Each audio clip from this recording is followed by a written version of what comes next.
Can the way you process your senses and your input, can that affect your sleep? Yes, I would. Absolutely, yes, it can do. It might not be the only thing that affects sleep, but yes, it definitely can affect sleep. Yeah. Absolutely. Getting to sleep, Getting or to then sleep. waking up in the morning? Yeah. Or is that something different? I think, getting to sleep is always a tricky one. And so, as you know, it can be for us as well as adults, as well as our kids. And sometimes I think, sometimes from my perspective, it's about experimenting and parents feeling okay to experiment about what sensory things someone might need to help with sleep. Because sometimes I think, sort of often our received wisdom is that we need a good calming down time, and I think for a lot of children that works really well. But some children I've worked with need to kind of have a bit more movement and a bit more of an oomph before bed, because actually they kind of need to almost get their sensory things up and get that movement that they need, and then they drop down into being my tired. son does that every night. He gets really wired and hyper at sort of 9 o'clock. Yes, and goes nuts and is singing and dancing, and he's not that kind of kid at all. But before bed he does, but then he sleeps very well. Yeah, so common with a lot of kids to seem more awake and alert and chatty at that time of day. Yes. A lot of kids do.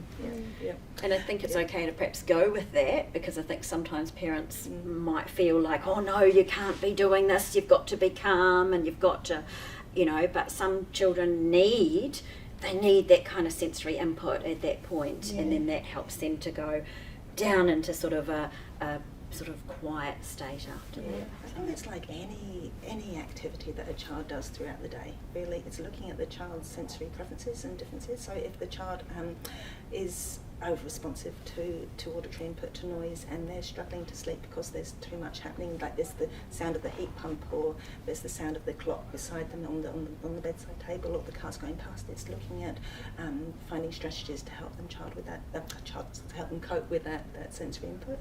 So you might use green noise or white noise to drown out the sounds that they don't like, or you might use there's some headphones that you might use that might help your child. So it's just you're thinking about your child's sensory needs and how they impact on all the activities that they do throughout the day.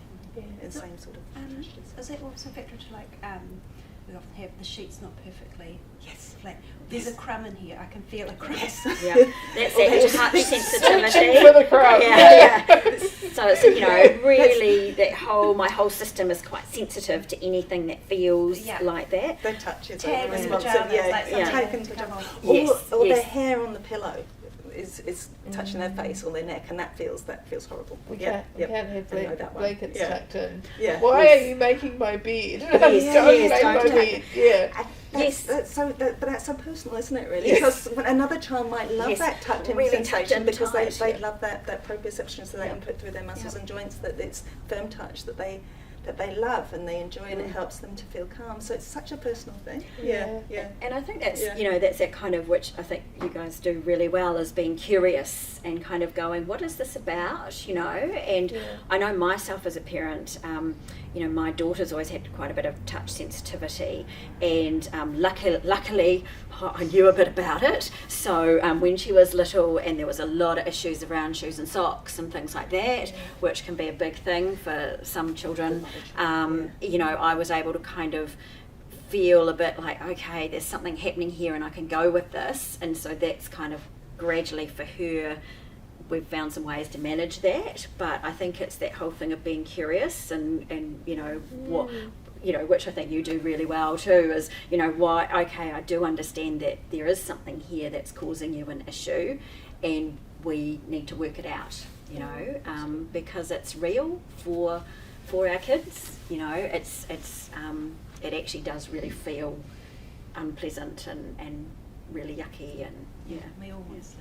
and everyone wants to sleep. That's right. Yeah, totally. And as parents, you know your child so well. You know your child. You're the expert on your child and what they like and they don't dislike, and you've already got an idea of what they might be sensitive to, or and under responsive to. So it's yeah, it's thinking about what have you thought about trying, what have you read about trying, and trying those strategies out, but also giving them a good go, like giving them up to 8 weeks of trying that strategy consistently to see if it works or doesn't work. And first time you try it, it might actually not work, but just keep on keeping on, and because eventually it might help after those 8 weeks, and you'll know if it doesn't, then try something else. Yeah.